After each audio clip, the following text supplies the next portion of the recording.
Le président de la transition, le général d'armée Assimi Goïta, a reçu ce matin les vœux du nouvel an des institutions de la République et ceux des autorités indépendantes. Un exercice annuel qui permet de passer en revue les acquis, les défis et les perspectives. Parmi les sujets évoqués, la sécurité, la justice ou encore le développement socio-économique. Protection de l'environnement à travers la restauration des terres dégradées. Le Mali bénéficie du soutien de la Banque mondiale. Plus de 110 sous-projets dans le delta intérieur seront financés à près de 7 milliards de francs CFA. Plus de 142 000 personnes bénéficieront des avantages du projet. Les conventions ont été signées cet après-midi en présence du Premier ministre, ministre de l'administration territoriale et de la décentralisation. Rentrée solennelle des autorités, des auditeurs de justice et des greffiers en chef stagiaires de la promotion 2024-2025. Ils sont 234 pour cette rentrée. La cérémonie s'est déroulée à l'Institut de formation judiciaire. Ces hommes et femmes doivent être une composante essentielle dans le renouveau de la justice. Les directeurs généraux de police des pays de la Confédération de l'AES sont réunis à Bamako pour 48 heures. Ils réfléchissent sur des stratégies à mettre en œuvre afin d'harmoniser les différentes politiques en matière de sécurité. La cérémonie d'ouverture des travaux était présidée par le ministre de la Sécurité et de la Protection civile. Fidèles téléspectateurs de ORTM1, bienvenue dans la grande édition de 20h. Bonsoir. Vous servir est un réel plaisir. Les institutions de la République et autorités indépendantes ont présenté ce matin leurs vœux de nouvel an au président de la transition, le général d'armée Assimi Goïta. Un rendez-vous annuel qui permet aux uns et aux autres de jeter un regard rétrospectif sur certaines actions intéressant la vie de la nation. Sécurité, justice ou encore développement socio-économique sont entre autres sujets évoqués dans les différentes interventions. Les avancées et progrès notoires sont salués dans un contexte particulièrement difficile. Le reportage de Ibrahima Traoré. Le président de la transition à l'écoute des institutions et autorités indépendantes du Mali. En présentant leurs vœux de nouvel an au chef de l'État, elles saisissent l'opportunité pour exposer le bilan et les perspectives de leurs institutions respectives. S'exprimant au nom de la dizaine d'autorités indépendantes et administratives, le médiateur de la République dresse un tableau d'activité avec des signaux au vert. Cela en dépit du contexte difficile que traverse le pays. Le médiateur de la République, conformément à sa mission, a accueilli, écouté et orienté 11 693 usagers, dont 7 558 au niveau du siège à Bamako et 4 125 dans les délégations territoriales, contre 6 074 en 2023. Au cours de la même année, l'institution a enregistré 208 dossiers de réclamation, dont 138 ont été entièrement traités et 70 en cours de traitement. Dans le cadre de la 28e session de l'EID tenue le 10 décembre 2024, le secrétariat permanent a reçu 554 dossiers en provenance des délégations territoriales du district de Bamako, des régions de Kidal, de Ménaka et de la diaspora. La CNDH a, dans le cadre de la protection des droits de l'homme, traité 85 dossiers en rapport avec les violations des droits de l'homme et apporté un soutien aux victimes. L'autorité de protection des données à caractère personnel, APDP, a franchi une nouvelle étape avec l'adoption par les hautes autorités du décret instituant le paiement des frais pour les formalités déclaratives. Par ailleurs, une large campagne de communication a été menée pour sensibiliser la population sur l'importance de la protection des données personnelles et les démarches à suivre pour se conformer à la loi. Dans le domaine de la lutte contre la corruption, l'enrichissement illicite et la délinquance financière, au total, le bureau du vérificateur général a reçu 44 saisines pendant l'année 2024. Sur le plan de renforcement des capacités, le BVG a organisé en 2024 des actions de perfectionnement à la fois collectives et individuelles sur la base des évaluations du personnel. L'Office central de lutte contre l'enrichissement illicite OCLEI a mené 12 grandes activités de sensibilisation sur la nécessité de lutter contre la corruption et l'enrichissement illicite. Ces activités réalisées à Bamako et à l'intérieur du pays ont touché 15 000 citoyens, comprenant entre autres des fonctionnaires, des élus, des militaires, des cadres financiers, des représentants de la société civile, des jeunes et des femmes. L'OCLEI a ouvert des investigations contre plus d'une centaine d'agents publics et transmis à la justice 6 dossiers pour environ 1,5 milliard de francs CFA. En matière de lutte contre le blanchiment des capitaux et le financement du terrorisme, la cellule nationale de traitement des informations financières CENTIF a reçu entre janvier et septembre 2024 106 déclarations sur lesquelles 7 rapports ont été transmis au procureur du pôle judiciaire spécialisé en matière de lutte contre le terrorisme et la criminalité transfrontalière organisée pour des montants suspects de 36 563 427 589 francs CFA.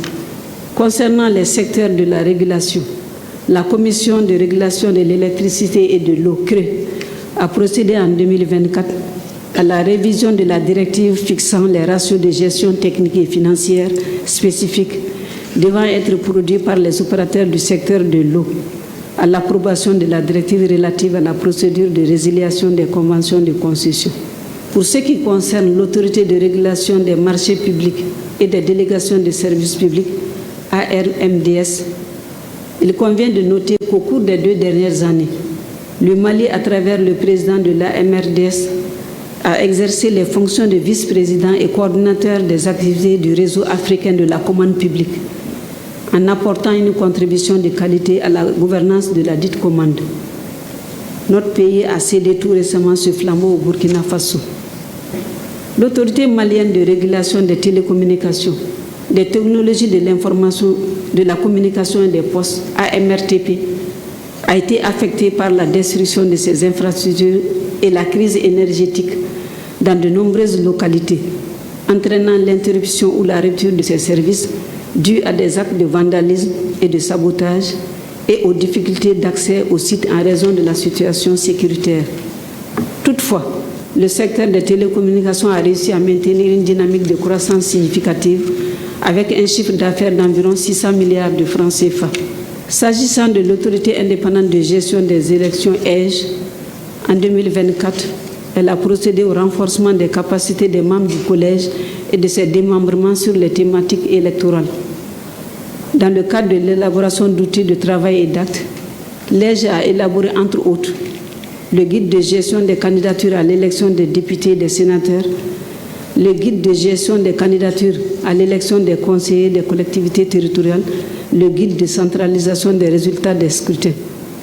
Au Haut Conseil des collectivités et au Conseil économique, social, environnemental et culturel, les premiers responsables se réjouissent des avancées notables face aux multiples défis. L'année 2024 a été marquée par des avancées notables, notamment la mise en œuvre des conclusions de notre session de février sur la souveraineté alimentaire. Grâce à des mesures rapides, les intrants agricoles ont été mis à disposition dès le début de la saison pluvieuse, garantissant une meilleure organisation des campagnes agricoles et renforçant la résilience de nos agriculteurs. Nous saluons également les réponses apportées aux attentes des citoyens, en particulier lors des crises liées au sinistre de l'hivernage 2024. Les décisions urgentes prises ont permis de prévenir les situations critiques telles que la famine ou les ruptures des stocks céréaliers, témoignant d'une gestion proactive et responsable. L'année 2024 restera gravée dans nos mémoires comme une période de résilience et d'engagement collectif. Grâce à votre leadership visionnaire, notre nation a su relever des défis majeurs tout en poursuivant avec détermination les réformes essentielles pour son renouveau. Le représentant de la Cour constitutionnelle et celui de la Cour suprême ont insisté sur les réformes majeures visant à renforcer la justice et au-delà, refonder l'État.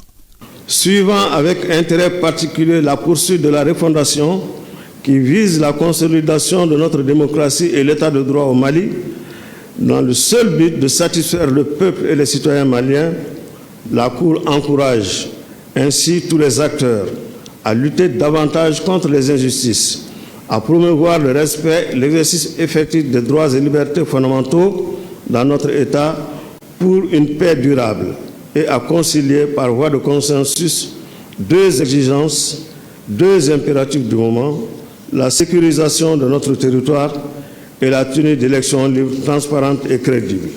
L'année 2025 qui s'ouvre verra la mise en œuvre des réformes constitutionnelles majeures, à savoir la suppression de la Haute Cour de justice et la dévolution de ses compétences à la Cour suprême, le filtrage des recours en contrôle d'inconstitutionnalité et la présidence du Congrès ad hoc statuant sur la mise en accusation du président de la République en cas de haute trahison. L'opérationnalisation de la Cour des comptes qui donnera certes à la Cour suprême une nouvelle configuration réduite aux sections judiciaires et administratives. À cela, il faut ajouter l'ouverture du Conseil supérieur de la magistrature à des personnalités choisies hors du corps des magistrats. La mise en œuvre de ces réformes nécessitait donc l'élaboration et l'adoption d'une nouvelle loi organique et de façon sous-jacente le renforcement de ses ressources tant humaines, matérielles que financières. S'acquittant de son devoir législatif, le Conseil national de transition n'a pas chômé en 2024. Le CNT est resté sur tous les fronts pour un Mali souverain, en paix et avec tous ses fils réconciliés. Le Conseil national de transition a eu à examiner 64 projets et propositions de loi, dont 43 ont été adoptés à ce jour.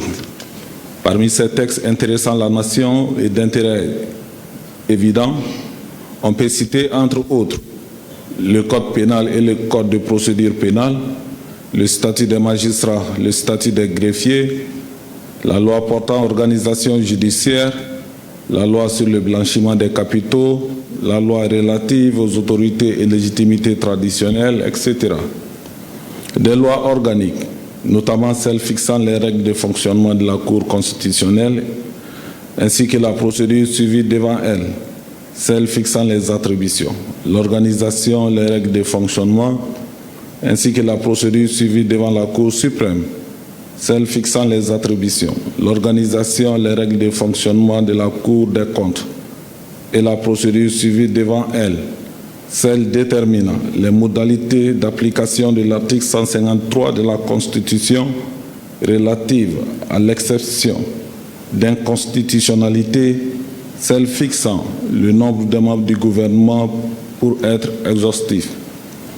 Et puisqu'il s'agit naturellement de la session budgétaire, le Conseil national de transition a enfin examiné la loi des finances 2025 qui se chiffre en prévision de recettes budgétaires à 2648 milliards 900 millions de francs CFA contre une prévision de dépenses budgétaires de 3229 milliards 886 millions de francs CFA. Institutions de la République et autorités indépendantes saluent et réitèrent leur soutien aux forces de défense et de sécurité. Toutes reconnaissent et apprécient aussi la résilience du peuple malien dans un contexte de réaffirmation de la pleine souveraineté du pays. Un hommage appuyé est rendu aussi à tous ceux qui sont tombés pour la patrie avec une pensée particulière aux blessés civils et militaires. Un message de félicitations pour service rendu à la nation Mali en 2024 et des directives pour atteindre les objectifs en 2025. C'est la quintessence des réponses du président de la transition aux institutions de la République et aux autorités administratives indépendantes. Les institutions de la République et les autorités administratives qui constituent les boussoles de l'État ont fait du concret en 2024 pour la bonne marche de la République à travers des lois et leur application et aussi la veille sur la bonne gestion des ressources publiques. Sira Bachili nous décortique les réponses du président de la transition après les vœux des institutions. La mention honorable du président de la transition à celle qui garde la République, les institutions et les autorités administratives indépendantes. Le général d'armée Assimi Goïta adresse tout d'abord un message de reconnaissance pour service rendu à la nation. C'est une évidence, le rôle des institutions et des autorités administratives indépendantes est d'une grande portée pour le bon fonctionnement d'un État. Elles assurent à la fois la performance de l'État et le respect de ses normes. Selon le président Goïta, 2024, année de défi, a été couronnée d'avancées sur plusieurs fronts. L'année 2024 aura été une année de grands défis au regard des multiples crises que le monde a connues, et particulièrement la région du Sahel. Néanmoins, la grande mobilisation des peuples de l'AES a servi pour nos États de tremplin pour transformer ces défis en opportunités. C'est avec un grand intérêt que j'ai noté les réalisations et les projections de vos différentes structures, dont les engagements s'inscrivent dans le cadre de la refondation enclenchée par les organes de la transition. Nos institutions constituent sans conteste de véritables boussoles pour notre État, qu'il s'agisse entre autres du Conseil national de transition, de la Cour constitutionnelle, de la Cour suprême, du Conseil économique, social, environnemental et culturel ou même du Haut Conseil des collectivités. Le bilan de l'année 2024 en dit long sur la volonté commune des Maliennes et des Maliens de s'assurer un lendemain meilleur.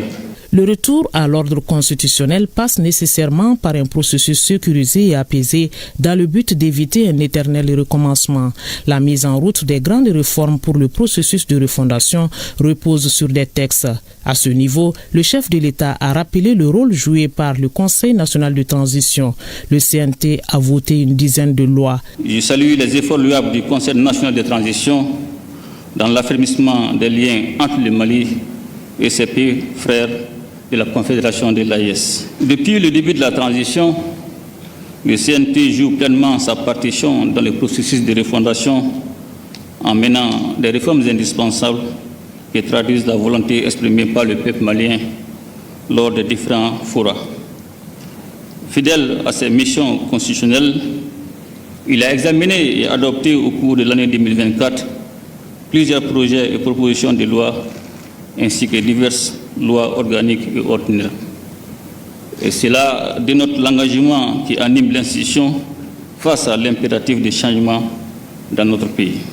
Pour la stabilité sociale, il faut une bonne justice et au bon moment. Ce rôle incombe aux institutions judiciaires. La justice qui a pour tâche d'interpréter et de faire appliquer la loi pour la bonne marche de la société.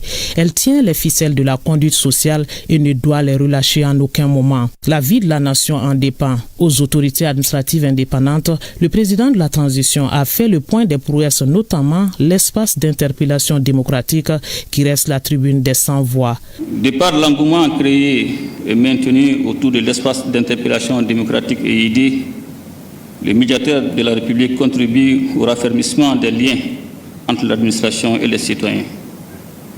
Le nombre croissant des interpellations au fil des ans dénote de la confiance que le médiateur inspire de plus en plus auprès des populations maliennes et des Maliens établis à l'extérieur.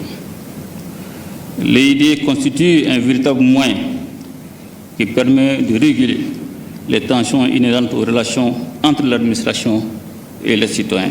Le rôle des institutions judiciaires comme la Cour constitutionnelle et la Cour suprême est crucial et constitue la pierre angulaire de la cohésion sociale en ce qu'elles sont appelées à exercer les différents types de contrôle et à assurer la bonne interprétation des lois de la République.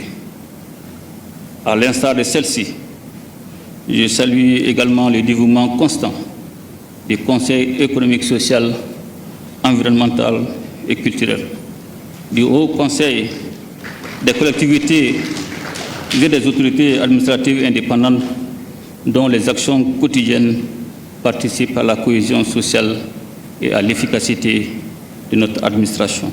Aux encouragements se greffent des directives au message présidentiel pour certaines structures. Pour le secteur des télécommunications, par exemple, la vigilance doit être de mise et les réponses doivent être adaptées au développement du secteur. Le chef de l'État attache du prix à la digitalisation de l'autorité de régulation des marchés publics pour plus de transparence. Des messages spécifiques ont été adressés à certaines structures. Le développement exponentiel du secteur des télécommunications exige une réponse adaptée en vue de préserver les intérêts de l'État, mais aussi les données à caractère personnel, gage du respect des vies privées.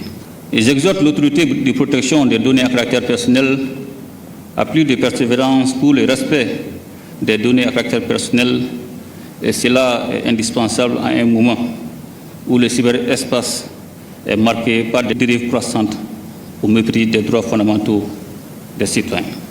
La digitalisation de l'autorité de régulation des marchés publics et des délégations des services publics sera un facteur de performance et de transparence dans les procédures de passation des marchés dans notre pays. J'encourage l'autorité indépendante de gestion des élections à faire preuve d'une plus grande abnégation dans l'accomplissement de ses missions.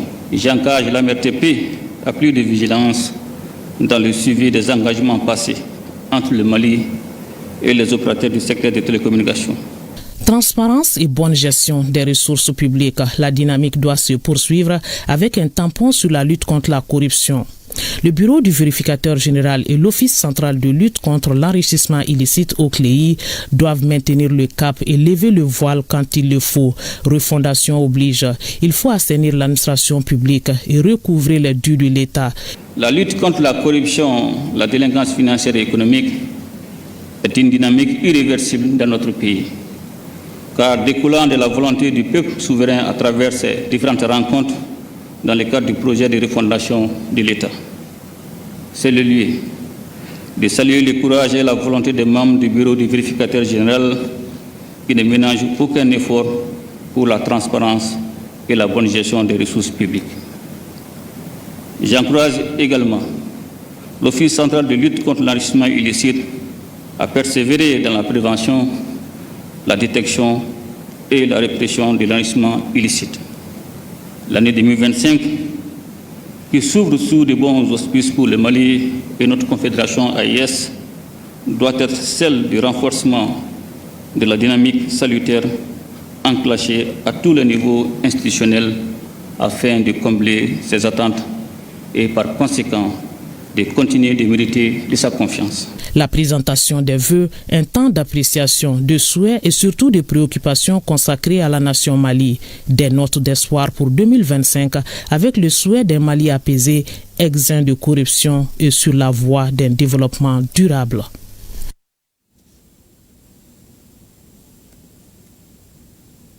Et en images, le Premier ministre, ministre de l'administration territoriale et de la décentralisation, le général de division Abdoulaye Maïga a présidé cet après-midi à la primature la réunion du comité interministériel de gestion des crises et catastrophes.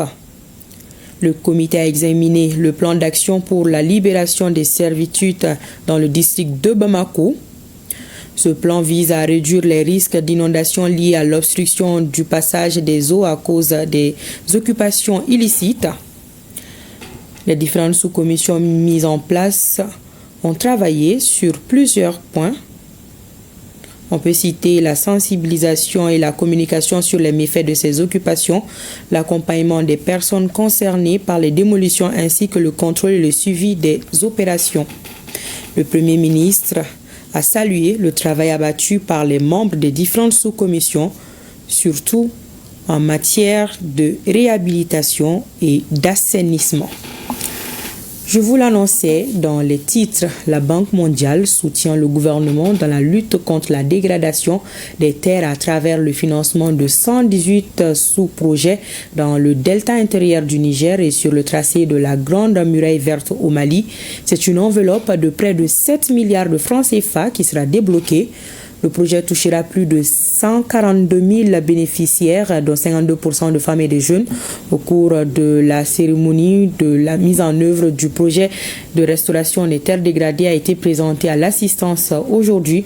On fait le point avec Boubacar Bablin Touré. 118 sous-projets, soit 100 000 emplois verts au profit des communautés de 87 communes bénéficiaires de 8 régions du Mali. C'est à la faveur de cette signature de financement dans le cadre du projet de restauration des terres dégradées PRDT dans sa composante 2.1. Une composante axée sur la restauration des paysages du delta intérieur du Niger et de la ceinture de la Grande Muraille Verte. Cela à travers non seulement l'investissement dans la restauration des terres, mais aussi la résilience des communautés face aux impacts du changement climatique. Une initiative du gouvernement du Mali à travers le ministère en charge de l'environnement sur financement de la Banque mondiale. Conformément aux modalités opérationnelles du projet, nous avons lancé un appel à candidature pour les idées de projets en matière de restauration des paysages pour les 87 communes concernées par cette initiative de la sous-composante 2.1. Cet appel a été accompagné par une vaste campagne d'information et de sensibilisation, ce qui nous a permis d'enregistrer 1026 idées de projets. Donc, conformément aux procédures du projet, nous avons procédé à une évaluation, à un examen et à la suite du processus, 118 sous-projets appartenant à 118 associations communautaires ont été déclarés éligibles pour ces premiers financements. Financée à hauteur de 6,9 milliards de francs CFA, cette composante 2 du projet de restauration des terres dégradées au Mali va contribuer à améliorer la résilience des moyens de subsistance de plus de 142 000 bénéficiaires directs, dont 52% de femmes et de jeunes. Cette journée marque une étape importante pour nous tous, car elle symbolise un avenir plein de promesses pour nos communes et nos populations. Pour nous, le projet de restauration des terres dégradées PRDT Mali est une opportunité de transformer notre quotidien, de restaurer nos terres dégradées et de donner une lueur d'espoir à nos familles. Grâce à ce projet, nos communes qui faisaient face à de nombreux défis vont connaître des changements significatifs. Les réalisations toucheront 965 hectares dans sa deuxième phase, sur les actions de reboisement, d'agroforesterie, de borgoculture, de gestion durable des terres, de réhabilitation des mares, des étangs, d'aménagement des digues-routes et autres initiatives de restauration qui reflèteront les besoins réels de nos populations face aux défis du changement climatique, dont la mise en œuvre est assurée par l'ONG Sahel Eco. Comme fait marquant de la cérémonie qui a regroupé autour de l'initiative les membres du gouvernement, les gouverneurs des régions, les maires des communes bénéficiaires ainsi que les bénéficiaires directs des sous-projets, la signature de conventions de financement par les différentes parties. Et justement, les bénéficiaires directs de ces sous-projets sont des jeunes et des femmes. L'initiative s'inscrit dans le cadre de la mise en œuvre du projet de restauration des terres dégradées au Mali. Il couvre les domaines de l'agroforesterie et l'arboriculture, la bourgoculture, le reboisement, la réhabilitation des berges, entre autres. Le Premier ministre, chef du gouvernement, a invité les bénéficiaires à transformer ces investissements en bénéfices concrets pour eux-mêmes et pour les communautés. Le reportage de Mamari Koné et de Aliou Touré. Un engagement commun à transformer les défis environnementaux en opportunités pour le développement durable et le mieux-être des populations. Moins de 10 mois après le lancement de ces activités, le projet de restauration des terres dégradées au Mali fait un pas de géant dans la mise en œuvre de ces activités. La cérémonie du jour concerne la signature des conventions de 118 sous-projets communautaires de restauration des paysages retenus dans le delta intérieur du Niger et sur le tracé de la Grande Muraille Verte au Mali. Le delta intérieur du Niger et la Grande Muraille Verte sont des zones essentielles pour la biodiversité et les populations locales, mais elles font face à des défis majeurs tels que la dégradation des terres, l'érosion, la perte de biodiversité et les impacts du changement climatique, nécessitant une action collective et coordonnée. C'est dans cet esprit que la Banque mondiale s'est engagée d'appuyer le gouvernement du Mali dans cette initiative ambitieuse visant à transformer ces défis en opportunités durables. Cette cérémonie marque le lancement de la sous-composante de restauration des paysages. Sur les 1026 idées de sous-projets réceptionnés dans 87 communes de 8 régions, 118 ont été retenues. Ils toucheront 142 000 personnes et créeront plus de 100 000 emplois avec une forte implication des femmes et des jeunes. Cette initiative ambitieuse s'inscrit dans la vision éclairée de son Excellence, le général d'armée Assimi Goïta, président de la transition, chef de l'État de la République du Mali, qui a fait du développement durable et de la résilience climatique une priorité nationale. Nous saluons ici son leadership qui inspire nos actions et guide la quête d'un avenir meilleur pour nos populations. Ce projet mobilise une enveloppe globale de 6,9 milliards de francs CFA, dont 6,5 milliards de subventions directes. Les initiatives que nous validons aujourd'hui marquent le début d'un engagement collectif renforcé. Ces sous-projets couvrent des domaines diversifiés tels que l'agroforesterie et l'arboriculture, la bourbiculture, le reboisement et les plantations, la réhabilitation des mares et étangs, la réalisation des travaux de gestion durable des terres et des eaux, la création de périmètres pastoraux. Cette initiative, dira le Premier ministre, reflète bien l'engagement des autorités du Mali en faveur de la durabilité environnementale et de la prospérité des communautés locales. Elle cadre bien avec les termes de la lettre de cadrage que son Excellence le général d'armée Assimi Goïta, président de la transition, chef de l'État, a adressée au gouvernement, à savoir la satisfaction des besoins des populations grâce à une économie forte et résiliente, l'amélioration du système éducatif et l'emploi, notamment l'emploi des jeunes. Les questions d'environnement et de développement durable ne sont plus des options pour notre pays. Elles sont devenues des impératifs majeurs et des piliers essentiels pour garantir l'avenir de nos générations futures. Ces enjeux, au cœur des priorités des autorités de la transition, traduisent notre engagement à bâtir un Mali résilient, prospère, respectueux de son environnement. C'est dans cet esprit que la Constitution du 22 juillet 2023 consacre cette vision dans un cadre légal. En effet, l'article 22 de la Constitution stipule, je cite, que toute personne a droit à un environnement sain et durable, fin de citation. Et l'article 25 de stipuler, je cite, que la protection de l'environnement et la promotion de la qualité de la vie sont un devoir pour tout citoyen et pour tout État. Fin de citation. Après avoir remercié la Banque mondiale pour son accompagnement, le Premier ministre a invité les bénéficiaires et les autorités communales à la bonne exécution de ces sous-projets. Aujourd'hui, vous devenez les ambassadeurs de ce projet.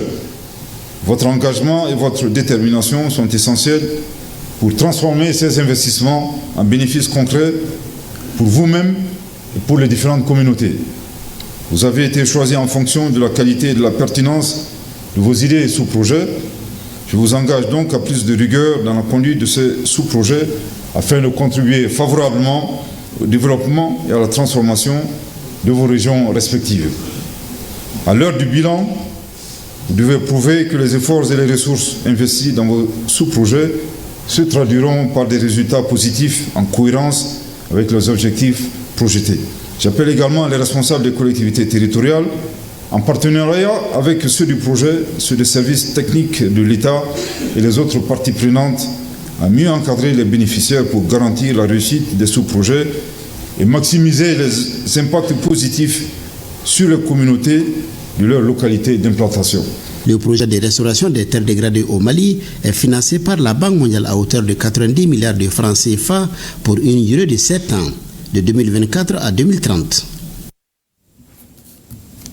Nous restons dans l'agenda du Premier ministre. Le général de division Abdoulaye Maïga a successivement reçu aujourd'hui une délégation du groupe d'investisseurs de Roscan Gold du Ghana et une délégation du Conseil national du patronat du Mali, conduite par son président Moussadek Bali. Si avec le patronat, les échanges ont porté sur la promotion du secteur privé, avec la délégation ghanéenne, il a surtout été question des relations entre notre pays et le Ghana. Le reportage de Mamari Kone et de Aliou Touri. C'est une délégation du groupe d'investisseurs de Roscan Gold du Ghana qui est reçue par le Premier ministre chef du gouvernement. Au centre des échanges, les relations entre le Mali et le Ghana, notamment dans le secteur minier. Selon le chef de la délégation, Michael Mahama, le groupe d'opérateurs était également porteur d'un message de fraternité du président ghanéen John Dramani Mahama à son frère, le général d'armée Assimi Goïta, président de la transition. À sa sortie d'audience, il a salué le travail des panafricanistes effectué par les présidents Kwame Nkrumah et Modibo Keïta. Quelques instants après, le Premier ministre, ministre de l'administration territoriale et de la décentralisation, le général des divisions Abdoulaye Maïga, a reçu une délégation du Conseil national du patronat du Mali, conduite par son président Moussadek Bali. Pour le président du CNPM, cette visite de courtoisie a été l'occasion de présenter au chef du gouvernement un document d'analyse des besoins du secteur privé. Il a également salué les efforts consentis par le gouvernement pour le remboursement de la dette intérieure et l'instauration d'un dialogue régulier avec le secteur privé. Une démarche adoptée et encouragé par le chef du gouvernement. Le général de division Abdoulaye Maïga a salué cette dynamique de concertation entre le gouvernement et le monde des affaires. Le Premier ministre a assuré le CNPM de l'engagement du gouvernement à œuvrer pour un environnement des affaires plus attractif, propice aux investissements et au développement des entreprises. Il a enfin félicité le CNPM pour son soutien lors de l'embargo injuste imposé à notre pays. L'Institut de formation judiciaire ouvre ses portes aux recrues de 2025 après une formation académique et un service militaire bien accompli. Ils sont en tout 234 auditeurs de justice et greffiers en chef stagiaire. L'objectif final, selon le garde des Sceaux, est de mettre à la disposition de la justice de notre pays des ressources humaines de qualité, moralement intègres. Le reportage de Alousseni Touri. La mutation de la justice malienne dans un monde en mouvement. C'est le thème de cette rentrée solennelle des auditeurs de justice et greffiers en chef stagiaire, un thème dont l'Institut national de formation judiciaire Maître Demba Diallo a voulu entretenir ses nouveaux locataires pour coller aux réalités d'un monde en perpétuelle mutation. Et c'est un formateur chevronné, non moins secrétaire général du département, qui s'en est chargé. Le docteur Boubacar Diarra, dispensateur de la leçon inaugurale, a mis l'accent sur les nouvelles réalités juridiques auxquelles les futurs magistrats et autres greffiers en chef vont devoir s'attaquer. Recrutés en 2023, les 234 auditeurs de justice et les 120 greffiers en chef adjoints ont déjà effectué leur formation militaire au service national des jeunes. Les voici à présent dans le moule de la formation initiale. Grâce à une dotation conséquente de l'État du Mali, en termes d'infrastructures, d'équipements et de subventions, l'école a pu relever les défis liés à la formation des grands nombres, en respectant le temps et la qualité de la formation dispensée aux auditeurs et autres stagiaires. Oui, je vous en parle en guise de fierté pour notre école. Sur le plan infrastructurel, l'Institut a atteint un niveau de développement jamais égalé. Nous attendons impatiemment la fin des travaux de l'amphithéâtre de 600 places qui nous abrite ce matin, de la cafétéria et de la bibliothèque, de même que l'équipement de la cité d'hébergement. L'État du Mali a joué à fond sa partition. Comme pour répondre aux recommandations de l'administration judiciaire, les nouveaux pensionnaires ont promis de s'atteler à ce qui fait la force de la justice, à savoir la déontologie. Chers collègues auditeurs de justice, nous aurons le privilège de bénéficier de 2 années de formation durant lesquelles nous allons apprendre non seulement le savoir-faire, mais aussi et surtout le savoir-être du magistrat. Compétences, humilité, rigueur et sens du service public. L'importance des effectifs des nouvelles recrues est illustratif de la volonté du gouvernement de doter notre justice des moyens humains et matériels lui permettant de répondre efficacement aux attentes des populations. Après tant d'efforts de la part de l'État pour le recrutement des personnels, il nous incombe incontestablement un devoir d'assurer le maintien de la dynamique pour bâtir la justice répondant aux aspirations des Maliennes et des Maliens, mais aussi pour mériter de la confiance placée en la justice dans le cadre de la refondation de l'État et de l'émergence d'un nouveau type de citoyen, conscient de ses devoirs et de ses responsabilités dans l'œuvre de construction nationale. C'est sur ces ressources humaines en cours de renforcement que nous pouvons compter pour relever les nouveaux défis que je trouve majeurs, générationnels, contemporain, historique et déterminant pour l'avenir de notre pays. Je veux parler de la lutte contre la corruption et la délinquance économique et financière, la lutte contre l'impunité, le terrorisme, le financement du terrorisme, le blanchiment des capitaux, la traite des personnes, le trafic illicite des migrants, la drogue et d'autres formes de criminalité transnationale organisée. Cette cohorte de 2025, comme celles qui l'ont précédée, séjournera 2 ans dans ces locaux contre 18 mois pour les greffiers en chef adjoints.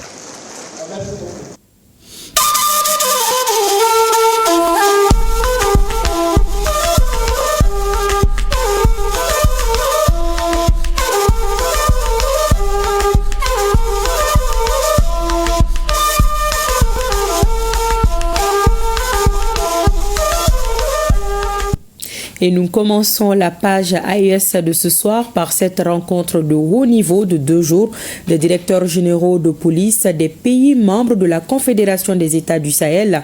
Ce cadre de concertation, premier du genre des responsables des unités chargées de la sécurisation des personnes et de leurs biens, est l'occasion d'aborder des sujets relatifs aux nouvelles menaces qui planent sur l'espace AES. Le point de la cérémonie d'ouverture de la rencontre avec Aridjou Matina et Adam Kamara. L'espace AES, engagé dans une véritable réforme malgré un contexte de crise, multiplie les initiatives pour relever les défis, parmi lesquels ceux liés à l'insécurité. Ainsi, le nouveau mode opératoire des malfrats au sein de l'espace nécessite un changement de paradigme de la part des différentes unités opérationnelles. Celles-ci doivent désormais s'adapter à l'évolution de la criminalité, qu'elle soit interne ou transfrontalière, d'où cette rencontre de haut niveau des directeurs généraux de police des pays de la Confédération des États du Sahel à Bamako. Depuis une bonne décennie, notre espace est confronté à de nouvelles formes de menaces, de criminalité plus subtiles et plus pernicieuses, en l'occurrence le blanchiment des capitaux et le financement du terrorisme. Les criminels réussissent parfois, au détour des combinaisons qui sont de véritables labyrinthes d'ingéniosité, à échapper à notre vigilance et à injecter l'argent sale dans nos économies respectives en utilisant parfois des circuits mafieux. Nous devons nous attaquer résolument et énergiquement à ce phénomène qui, outre qu'il finance le terrorisme, prend aussi en otage nos économies dont il tente de changer la structure en l'arrimant aux activités criminelles. Première du genre, cette rencontre des directeurs généraux de police de la Confédération des États du Sahel est l'occasion d'échanger sur la problématique de sécurité commune, mais aussi de renforcer les liens de coopération afin d'optimiser les efforts collectifs dans la lutte contre les nouvelles formes de criminalité. Je suis convaincu que la présente rencontre vous permettra de passer en revue l'ensemble des menaces qui planent sur notre jeune entité confédérale et de faire des propositions concrètes et pertinentes qui seront de nature à sécuriser l'espace géographique de l'AES contre les formes les plus machiavéliques de criminalité transfrontalière et de grand banditisme dans nos villes et dans nos campagnes. La coopération entre les services de police des 3 pays de la Confédération des États du Sahel et les échanges d'informations sont la clé du succès dans la guerre contre la criminalité frontalière. Une coopération qui devait être renforcée et consolidée au terme de ces 2 jours de travaux. La société civile de Tombouctou, Kaye Bougouni, apporte son soutien au chef d'État des pays de l'AES. Elle a organisé diverses manifestations dans ce sens. Nos correspondants sont Brahima Dao, Jafar Aïdara et Saloum Konati. La cité des 333 Saints n'est pas restée en marge de la commémoration du retrait des pays de l'Alliance des États du Sahel de la CEDEAO. Elle est célébrée à travers une conférence débat initiée par l'Association pour l'autonomisation de la femme et la paix au Nord sous le thème de l'AES à la Confédération des États du Sahel. Quels enjeux? Mais quand ces sanctions illégitimes ont frappé nos frères du Burkina, puis du Niger, en réponse, nos chefs d'État, les responsables et légitimes ont créé l'AES. Et pour finir, à la date historique du 28 janvier 2024, ont décidé en toute souveraineté du retrait sans délai du Mali, du Burkina Faso et du Niger de la CEDEAO. Il s'agissait pour ces femmes de réitérer leur soutien aux autorités de la transition qui ont su restaurer à notre pays sa souveraineté tout en commémorant l'an 1 de la sortie de nos 3 pays de la CEDEAO. L'Association pour l'autonomisation de la femme et la paix au Nord réaffirme son soutien aux autorités de la transition et de l'AES. Nous, peuple de l'AES, nous sommes riches en or. Notre uranium, notre lithium, notre pétrole, nos sols fertiles, nos vastes superficies de pâturage. Et désormais, c'est nous, et nous seulement, qui serons les bénéficiaires de notre richesse. L'Alliance des États du Sahel est aujourd'hui une confédération dont le Mali assure la présidence, constitue un potentiel tant militaire qu'économique et un enjeu géostratégique. Je ne pourrais passer sous silence les brillantes réalisations de nos chefs d'État du Mali, du Burkina Faso et du Niger dans le cadre de la Confédération des États du Sahel. Il s'agit notamment de l'opérationnalisation de la force conjointe de la Confédération, la révalorisation des autorités de légitimité traditionnelle et religieuse, la création d'une banque de développement dans l'espace de la Confédération, la mise en place dès demain, 29 janvier 2025, du nouveau format de passeport pour les peuples de la Confédération des États du Sahel. Cette conférence débat a été une occasion pour les ressortissants des peuples frères du Burkina et Niger présents à Tombouctou de donner leur avis sur les enjeux de l'AES. La remise d'un tableau intitulé Le Malikoura au commandant de zone de la région a mis fin à cette cérémonie. Ce 29 janvier 2025 marque le retrait définitif des pays de l'AES de la Communauté économique des États de l'Afrique de l'Ouest. Cette décision historique prise par les dirigeants des pays de l'Alliance des États du Sahel, AES, a été saluée par les forces vives des CAI. Elles l'ont manifesté ce mercredi après-midi par une marche allant de la place de l'Indépendance au gouvernorat. Organisée par le Conseil régional de la jeunesse, cette marche a mobilisé toutes les couches. Les différents intervenants ont chacun félicité et remercié les autorités des 3 pays de l'AES pour cette décision sage et salvatrice. Jeunesse de l'AES, force vive de l'AES, peuple de l'AES, nous devons être plus jamais déterminés à tenir haut et fort le flambeau par le travail, la rigueur, le sérieux et la détermination. Nous devons être les remparts suffisants pour élever les défis de notre espace commun dans un monde de plus en plus hostile à la paix et au vivre ensemble. Comme pour dire le très haut camarade, le père de notre indépendance, Modibo Keïta, paix à son âme, celui qui n'a pas tout donné pour sa patrie, n'a encore rien donné. Pour le Mali, nous ne reculons pas. Nous le jurons ici, devant Dieu et les hommes. Permettez-moi de remercier l'ensemble des associations qui ont fourni des efforts pour la réussite de cette sortie. L'objectif, c'est quoi? C'est de montrer à nos autorités maliennes que la population caïenne est engagée et déterminée et que nous resterons toujours soudés et unis par rapport à toute décision venant de notre chef d'État, général d'armée Assimi Goïta et son gouvernement. En accueillant les marcheurs, le chef de l'exécutif régional, en présence de ses proches collaborateurs, a rappelé les raisons qui ont motivé les dirigeants des États de la Confédération à se retirer de l'organisation sous-régionale avant de réitérer les remerciements des plus hautes autorités à la population des CAI, tout en l'invitant à rester vigilante.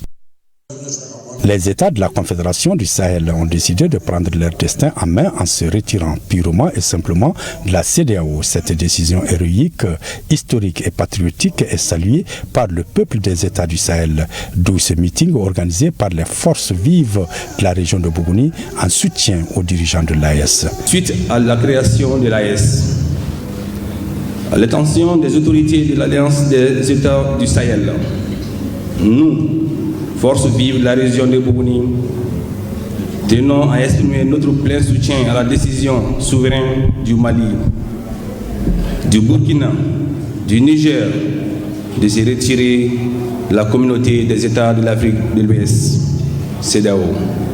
Au cours de ce meeting, la population a retiré son soutien multiforme et lancé un vibrant appel aux dirigeants de l'AES afin de consolider les acquis de cette alliance, mais aussi de poser des jalons de grande envergure pour le bonheur et l'intérêt de la population de l'AES.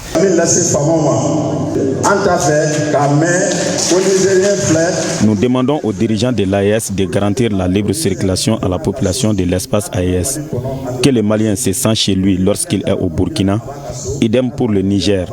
Que la cohésion et la paix règnent dans ces 3 pays de l'AES. J'ai un sentiment de fierté et de satisfaction. En tout cas, la population de la région de Bougouni a été toujours présente chaque fois qu'il s'agit de soutien aux autorités de la transition. Ce soir encore, nous sommes là pour témoigner de cette grande mobilisation de la population de la région de Bougouni en présence de nos frères et sœurs du Burkina et du Niger pour magnifier l'anniversaire du retrait des États de l'AES de la CEDEAO. Auparavant, une déclaration des forces vives de la région de Bougouni témoignant tout leur soutien aux dirigeants de l'AES avait été remise au directeur de cabinet du gouverneur. Notons qu'une forte délégation de la communauté nigérienne et du pays des hommes intègres, j'allais dire le Burkina Faso, résidant à Bougouni, a pris part à ce meeting de soutien aux autorités de l'AES. Voyons à présent avec Aliou Abdoulaye Touré quelques activités organisées en soutien aux FAMA et aux autorités de la transition.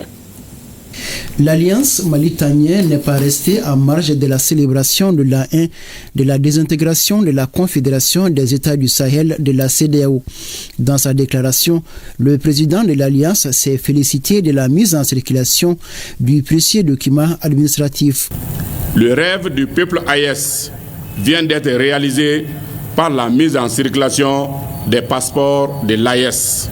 Ce jour 29 janvier 2025, comme annoncé dans le communiqué en date du 23 janvier, signé du président de la Confédération des États du Sahel, le général d'armée Assimi Goïta.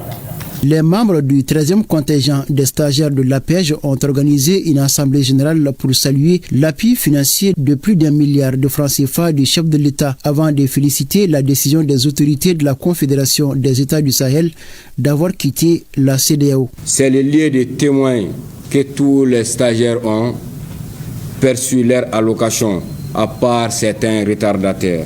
Nous remercions une fois de plus Son Excellence le Président de la Transition, chef de l'État, le général d'armée Assimi Goïta, pour la décision d'engager cette année 2500 nouveaux stagiaires, malgré le contexte très difficile de notre pays. Nous remercions Madame le ministre de l'Entrepreneuriat national, de l'Emploi et de la formation professionnelle pour son implication très efficace. Nous saluons et félicitons les autorités de l'AES pour leur décision mûrie et salutaire de quitter la CEDEAO. Aux États-Unis, la coordination de la diaspora AES a tenu un meeting de soutien suite au retrait des 3 États de l'organisation sous-régionale. Ils ont bravé le froid hivernal de New York en se rendant devant la mission permanente du Mali auprès des Nations Unies. Dans l'espace AES, le Conseil africain franco-arabe pour les grades tient sa première édition. Il regroupe 29 pays membres. Nous avons rendu cette journée scientifique exceptionnelle pour rendre hommage par la remise des doctorats honorifiques aux éminentes personnalités religieuses et bienfaiteurs qui ont marqué l'histoire pour l'humanité. Nous avons jugé utile de consacrer cette journée pour leur remercier chaleureusement et leurs octroyants des doctorats honorifiques. Le président du Faso, le capitaine Ibrahim Traoré, a fait son enrôlement biométrique et a reçu son passeport de la Confédération des États du Sahel, entré en vigueur ce 29 janvier. Devant les services techniques, le président du Faso a suivi les différentes étapes de l'enrôlement pour le passeport AES. Le président de l'Assemblée législative de transition et le Premier ministre se sont également enrôlés et ont obtenu leur passeport AES. Des détails dans ce reportage de Sekou Zongo. L'entrée en vigueur du nouveau passeport de la Confédération des États du Sahel se fera avec les plus hautes autorités du Burkina Faso. Et qui mieux que le président du Faso, le capitaine Ibrahim Traoré, pour donner le temps. Enregistrement de documents, prise d'empreintes digitales, signature et prise de photos. Alors, Excellence, nous sommes à la phase de la prise de la photo. Mais à cette étape, nous allons intégrer la photo civile que vous nous avez fait parvenir. Ok. Je remets officiellement le passeport. Et le président Traoré est désormais détenteur du passeport estampillé Confédération des États du Sahel. Un sésame précieux qui se reflète sur le visage du capitaine Ibrahim Traoré. Là, le président de l'Assemblée législative de transition, qui passe également à l'enrôlement biométrique du passeport de la Confédération. En quelques minutes, le ministre de la Sécurité qui supervise l'opération remet le nouveau passeport à Dr Ousmane Bougouma. À sa suite, le Premier ministre Rim Talba Jean-Emmanuel Ouedraogo. Les procédures d'enrôlement sont invariables. Visiblement impatient d'obtenir son passeport AES, le chef du gouvernement se soumet volontiers aux différentes procédures. Et voici le résultat. La Confédération des États du Sahel vient de franchir un autre palier. Le ministre en charge de la jeunesse et du sport du Niger a accordé une interview exclusive à nos confrères de la télévision nigérienne. Il a rappelé les initiatives prises par ses collègues du Mali et du Burkina Faso dans le cadre de la promotion du sport avec les pays partenaires. Je vous invite à écouter un extrait de cet entretien. Pouvez-vous nous dire quelles sont les initiatives, actions et politiques que vous comptez mettre en œuvre en commun pour l'épanouissement de cette jeunesse et pour qu'elle porte haut et à jamais les idéaux et valeurs de notre confédération en termes de solidarité agissante, d'intégration et de défense de notre espace?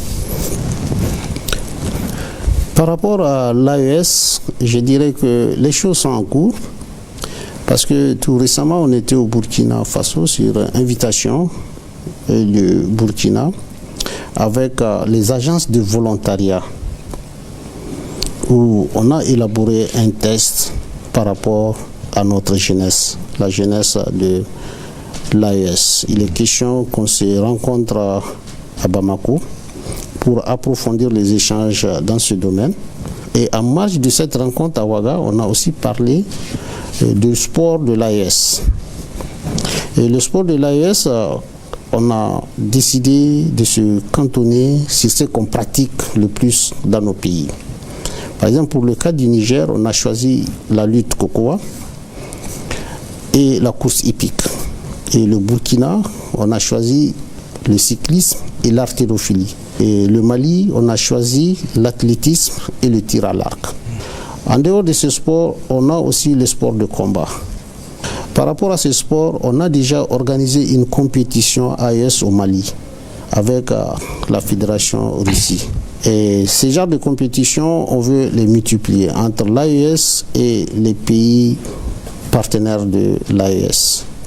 Donc c'est ce projet qu'on a. Pour ce qui est de la culture l'AES, on a déjà un programme qui est en cours, qu'on a monté avec nos experts de la culture tout récemment au Mali. Actuellement, ce programme-là est en étude dans les différents pays pour son approbation probablement la semaine prochaine.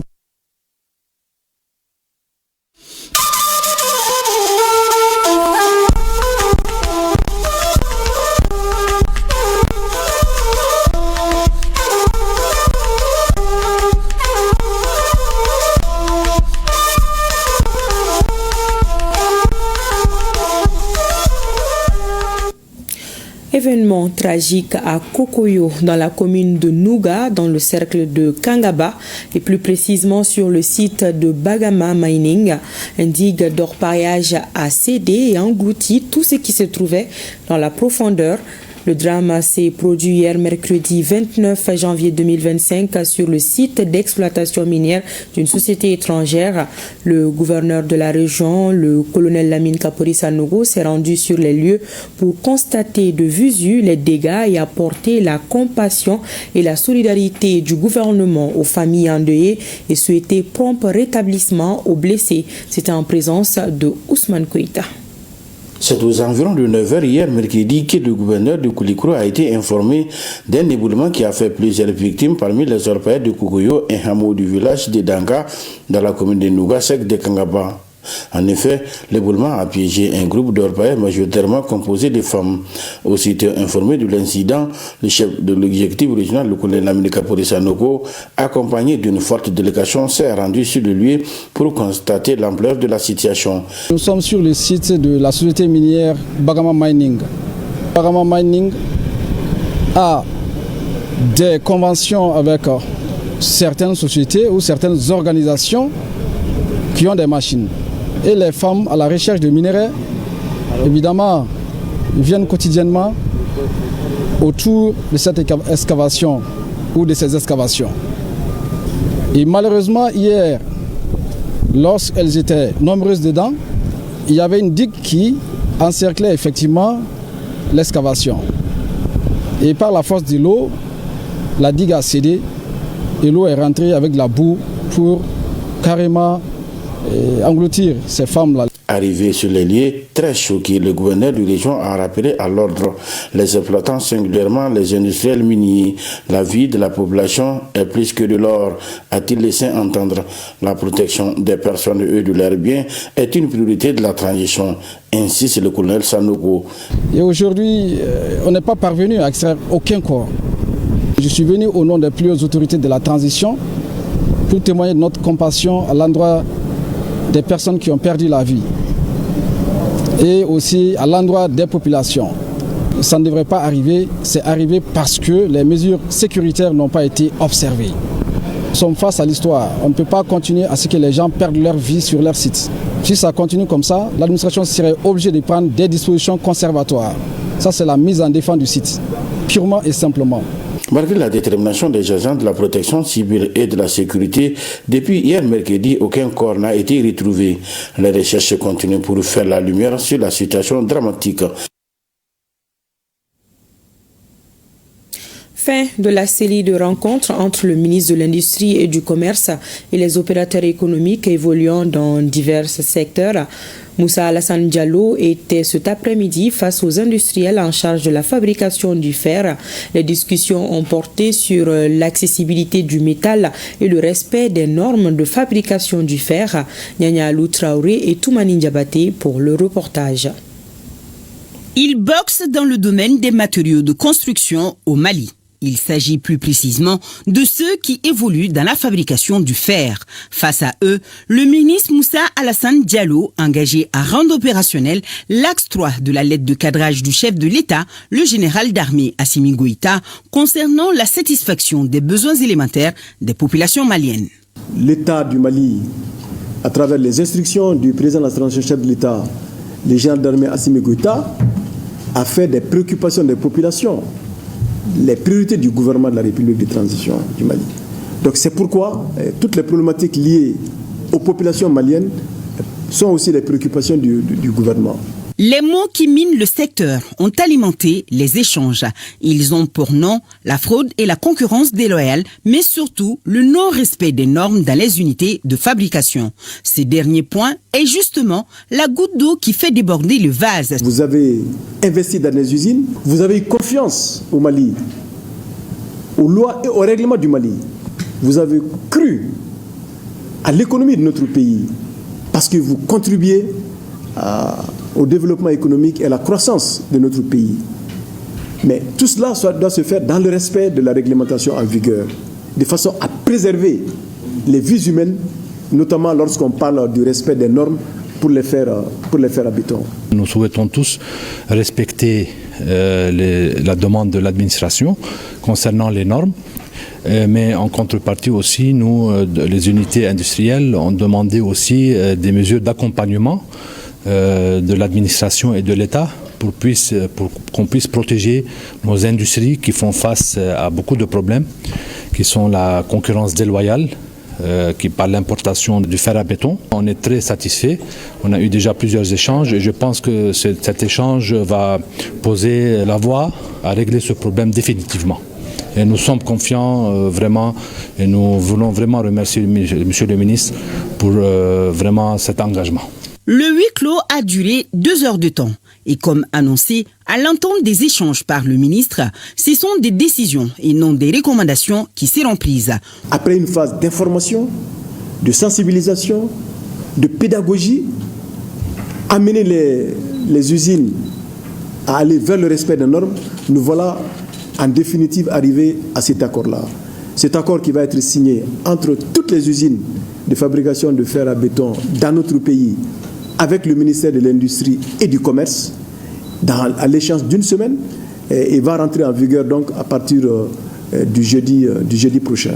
Alors, le suivi et le contrôle va se faire et de façon régulière afin de nous assurer véritablement du respect des normes par toutes les usines de fabrication de fer dans notre pays. Nous avons aussi échangé sur la problématique de la réduction du prix d'accession au fer par les populations. Je pense aussi que les propositions pertinentes qui ont été formulées doivent nous amener à échéance très courte, de façon aussi à assurer l'accessibilité, la disponibilité et le prix abordable du fer pour nos populations. À présent, le contenu de ce communiqué, il est porté à la connaissance des opérateurs économiques que l'opération spéciale d'importation du contingent tarifaire de 100 000 tonnes de riz annoncée par le ministre de l'Industrie et du Commerce débute ce jour, jeudi 30 janvier 2025. Les conditions de participation à cette opération sont les suivantes. La signature d'un cahier de charges, la levée d'une intention d'importation spécifique. Le directeur général du commerce, de la consommation et de la concurrence tient à rappeler que cette opération est ouverte à tous les opérateurs économiques évoluant dans le secteur de l'importation du riz. Et cet autre communiqué, le ministre des Affaires religieuses, du culte et des coutumes, sur la base de la délibération de la Commission nationale d'observation de la Lune, a l'honneur d'informer la communauté musulmane du Mali que le croissant lunaire Chaban ou Sunkalo Makono a été aperçu le jeudi 30 janvier 2025 dans plusieurs localités du pays. En conséquence, le mois lunaire Chaban ou Sunkalo Makono débute au Mali le vendredi 31 janvier 2025 sur toute l'étendue du territoire national. Les travaux de construction du centre d'intelligence artificielle et de robotique avancent normalement. Les travaux sont exécutés à plus de 35% à la date d'aujourd'hui. Le ministre de l'Enseignement supérieur et de la Recherche scientifique était hier sur le chantier à Kati Sira Koronyari. Bourema Kansai a encouragé les équipes en charge du chantier à aller un peu plus vite. Ce joyau bâti sur une superficie de 5 hectares est composé de plusieurs bâtiments. Le point de la visite avec Aridou Matina et Aruna Djara. Démarré il y a plus d'1 an, les travaux du Centre d'intelligence artificielle et de robotique du Mali se poursuivent à Katisira Koronyari. Le ministre de l'Enseignement supérieur et de la Recherche scientifique, pour s'enquérir de l'évolution du chantier, a fait un tour sur le lieu. Il a ainsi profité pour voir les différents blocs. Si certains blocs sont vers la finition, cependant, il y a un léger retard dans d'autres constructions. Mais l'entreprise rassure. Nous avons 3 lots qui sont engagés, qui sont exécutés, mais l'ensemble, le taux général est de 35,28%. Mais chaque lot aussi a un avancement différent. Par exemple, nous avons le lot 3 qui a presque jusqu'à 90%. Les entreprises nous ont donné un chronogramme pour finir les travaux dans les délais contractuels. Donc toute la nation attend de ce projet. Donc c'est un projet extrêmement important dans le domaine de la science et de la technologie. Nous avons vu la clôture est entièrement faite. C'est 50 hectares clôturés comme ça. On voit bien qu'il y a une progression. Certains bâtiments sont presque finis. Donc d'autres ne sont pas très éloignés de la finition.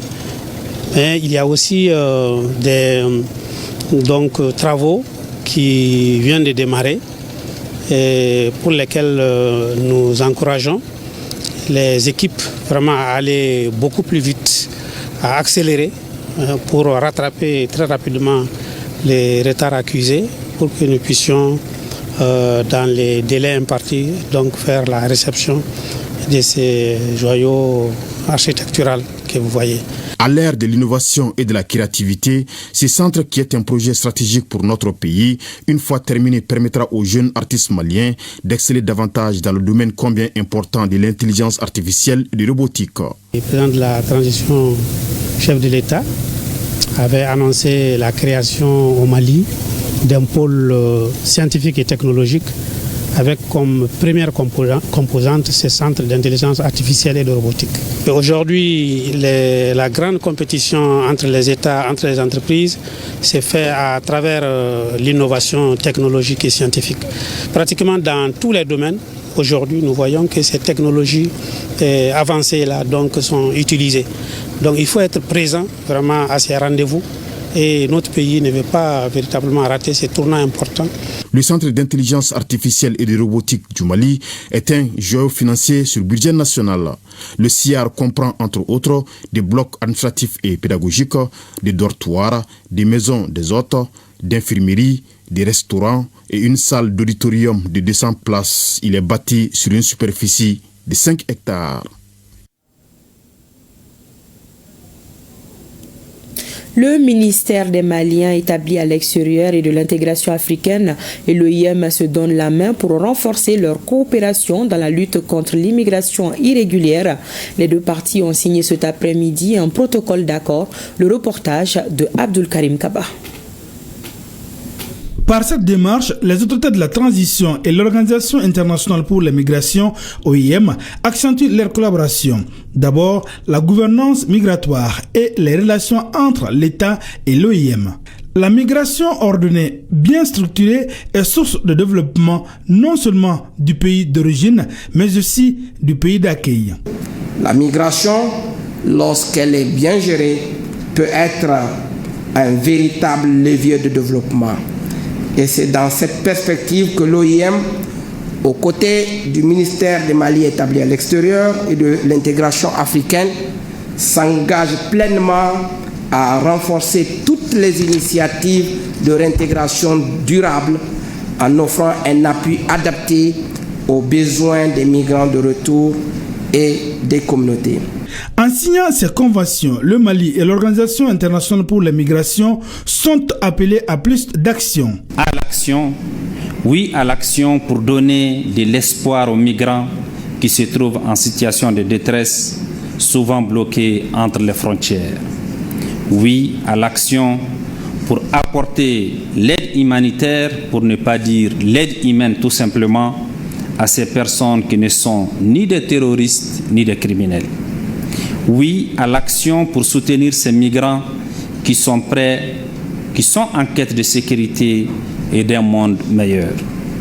Encore oui à l'action pour promouvoir le rôle des migrants dans le processus de développement national. De même, oui à l'action pour promouvoir la coopération internationale autour des enjeux migratoires.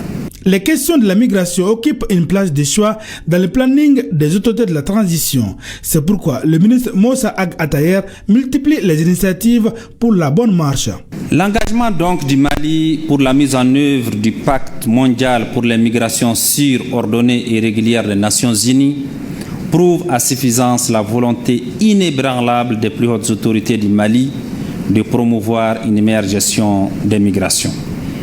Cette volonté a été réaffirmée par son Excellence le général d'armée Assimi Goïta, président de la transition, chef de l'État, au point numéro 7 de la lettre de cadrage adressée au Premier ministre chef du gouvernement lors du Conseil des ministres du 27 novembre 2024 relatif au renforcement de la protection des Maliens établis à l'extérieur. La collaboration de l'OIM et le gouvernement du Mali est une bonne chose, s'exprime le président du Haut Conseil des Maliens de l'extérieur. Pour Habib Silla, déjà plusieurs projets sont entrepris par les deux parties, notamment la facilitation des retours volontaires, l'aide à la formation et à l'insertion des migrants de retour. Les départements en charge de l'agriculture, de l'élevage et le commissariat à la sécurité alimentaire évaluent la campagne agricole 2024. Le cadre de concertation qui s'est tenu ce matin permet de mieux planifier l'exercice 2025. Les précisions de Daouda Kone. 15e du genre, les réflexions de cette session contribuent à promouvoir une agriculture durable, moderne et compétitive prônée par les autorités du Mali. S'agissant de la loi de programmation des investissements dans le secteur agricole, il me plaît de souligner que ce document stratégique mérite toute notre attention. Dans une démarche consensuelle, il revient à tous de construire un modèle basé sur les preuves tout en trouvant une articulation entre les documents de la vision 2063, en l'occurrence la stratégie nationale pour l'émergence et le développement durable, qui s'étend sur la période 2024 à 2033. Des exposés présentés par les structures techniques ont permis une compréhension partagée sur la campagne agricole en cours, pastorale, halieutique et aquacole. Les perspectives et les recommandations relatives au Conseil supérieur de l'agriculture ont également été présentées. Son Excellence le général d'armée Assimi Goïta, président de la transition chef de l'État, lors de la 14e session du Conseil supérieur de l'agriculture, a formulé des recommandations dont l'état de mise en œuvre a été examiné lors de vos travaux. Et il vous revient de les suivre et d'en produire une note finale avant la prochaine session du Comité exécutif national de l'agriculture. Le ministre Clément a aussi invité ses collaborateurs à accélérer le processus d'approbation de la loi de programmation des investissements dans le secteur agricole. Le Centre pour la promotion de la paix et l'unité nationale a tenu ce matin la deuxième session ordinaire de son conseil d'administration. Cette session permettra au Centre de démarrer ses actions dans le cadre de la consolidation de la paix, de la réconciliation et de la cohésion nationale au Mali. Cette session devrait permettre de doter le Centre d'un règlement intérieur, d'un cadre organique et l'adoption du budget de 2025. On en sait davantage avec Seydou Traoré. Cette deuxième session ordinaire donne le top départ de l'opérationnalisation des activités du Centre pour la promotion de la paix et de l'unité nationale CEPU Mali. Les ambitions sont grandes et nombreuses pour ce nouveau centre qui se veut être un levier essentiel pour la construction d'un Mali réconcilié et uni en paix. La grande priorité, comme je l'ai dit, c'est de nous mettre en ordre d'exécuter nos ambitions. Faire que le conseil d'administration approuve, valide ce que nous proposons, et une fois ce cap franchi, que nous puissions descendre sur le terrain, être au contact auprès de nos communautés pour parler dialogue, pour parler paix, pour parler cohésion nationale et unité nationale. Il s'agit d'être vraiment concrètement sur le terrain, littéralement sillonner le pays, rencontrer tout le monde et comprendre que nous sommes là pour faciliter la restauration de la paix au Mali. Centre spécialisé dans la préservation du vivre ensemble et de la culture de la paix au Mali, cette session ordinaire du CEPU Mali est un tournant pour cette nouvelle structure de disposer d'un règlement intérieur, d'un cadre organique et d'un budget pour 2025. Les ambitions du CPI doivent être soutenues par des ressources financières adaptées. L'approbation du budget 2025 est une condition essentielle pour réaliser nos objectifs stratégiques. Ce budget doit permettre de financer nos actions prioritaires et d'assurer la pérennité des initiatives en cours. Il traduit notre volonté d'inscrire le centre dans une dynamique de développement durable et d'impact concret sur le terrain. Le CEPU Mali a été créé pour redonner un nouveau souffle au vivre ensemble et à l'unité nationale fortement ébranlée par les crises multiformes que le Mali a traversées. La situation sécuritaire s'améliore dans la région de San, avec notamment l'ouverture en octobre dernier du camp du 23e régiment d'infanterie motorisée, une réalisation qui vient renforcer le dispositif et le maillage sécuritaire de la nouvelle région. À l'occasion du 20 janvier, une équipe de l'ERTM s'est rendue dans la capitale de Santoro et Carantela. À cette occasion, l'invité de la semaine en déplacement reçoit ce soir le gouverneur de la région de San, le colonel-major Ousmane Sangaré. Je vous propose de suivre un extrait de l'invité de la semaine avec Yaya Konaté. Vu les différents mouvements des groupes armés entre les deux pays, ça complique un peu la situation. parce que c'est des frontières et compte tenu du fait que les populations, c'est à peu près les mêmes populations, vous allez trouver qu'il y a des familles qui sont installées au Burkina Faso, mais qui ont d'autres éléments qui sont sur le territoire malien, de sorte que le contrôle devient un peu difficile. C'est ce qui aggrave un peu la situation maintenant ici. Les groupes armés se déplacent beaucoup plus sur ces lignes de frontières et ils arrivent à descendre jusque dans l'intervalle ici en utilisant le couloir de Koula, Fangasso, ils descendent, ils traversent le fleuve pour aller jusque derrière le fleuve. Les autorités ont certainement pris la juste mesure de la chose en ouvrant ici un nouveau camp militaire. Une présence militaire renforcée désormais à 100, qu'est-ce que cela change? Et puis l'arrivée de ces régiments ici, avec le renforcement de l'emprise de Kimparana, et puis la présence du 42e SIR à Tomian. Donc le maillage s'effectue petit à petit. Pour le moment, il procède très souvent par des patrouilles, ce qui permet de mettre l'ennemi en mouvement.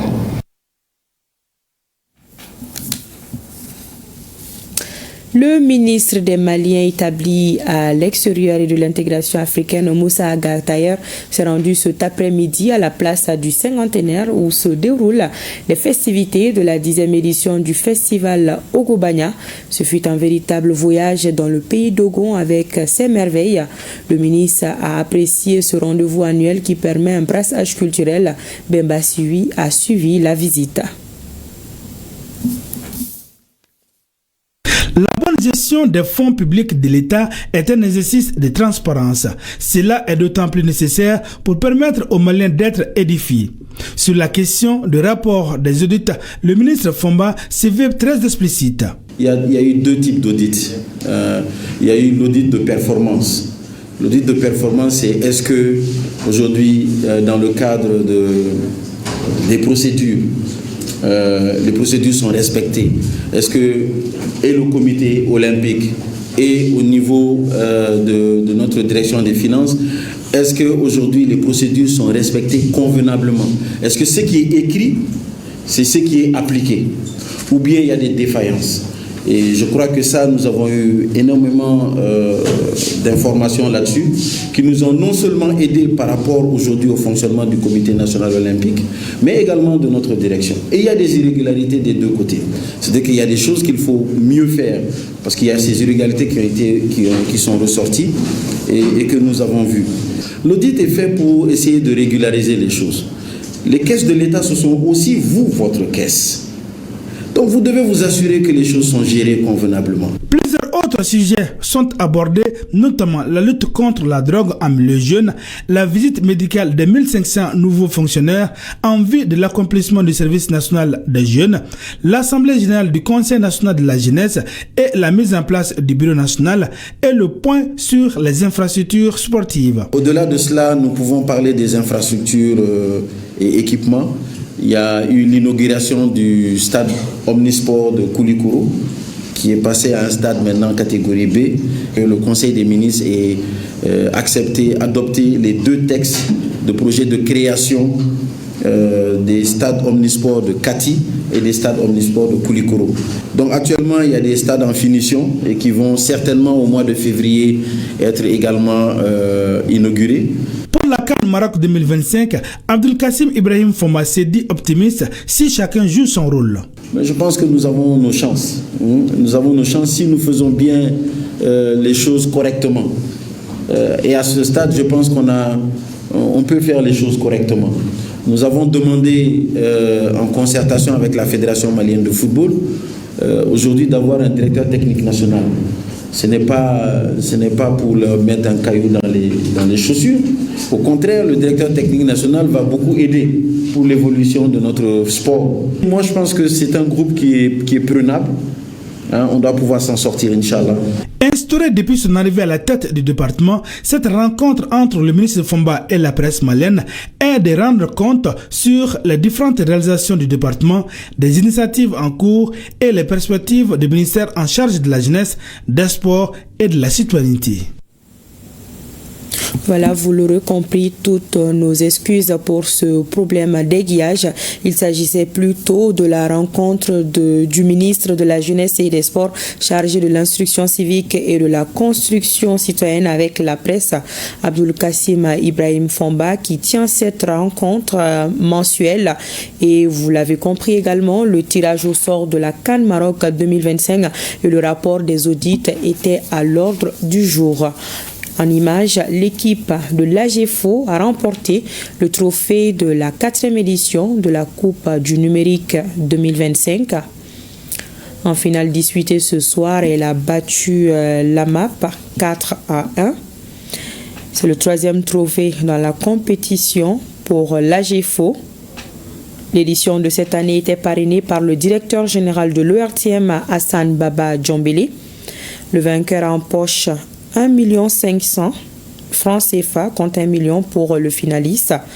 L'équipe de Move Africa a reçu le prix du Fair Play, une enveloppe de 250 000 francs CFA. Et Mohamed Fofana de l'AGFO a remporté le prix du meilleur buteur. Il a empoché 100 000 francs CFA. Voilà. À suivre après ce journal également, l'intégralité des vœux du président de la transition, le général Assimi Goïta, aux institutions de la République et aux autorités indépendantes. Le RTM vous propose aussi, juste après, un magazine sur la révision annuelle des listes électorales. Et c'est la fin de cette édition. Merci de l'avoir suivi. Pensée spéciale à nos femmes. Bonsoir.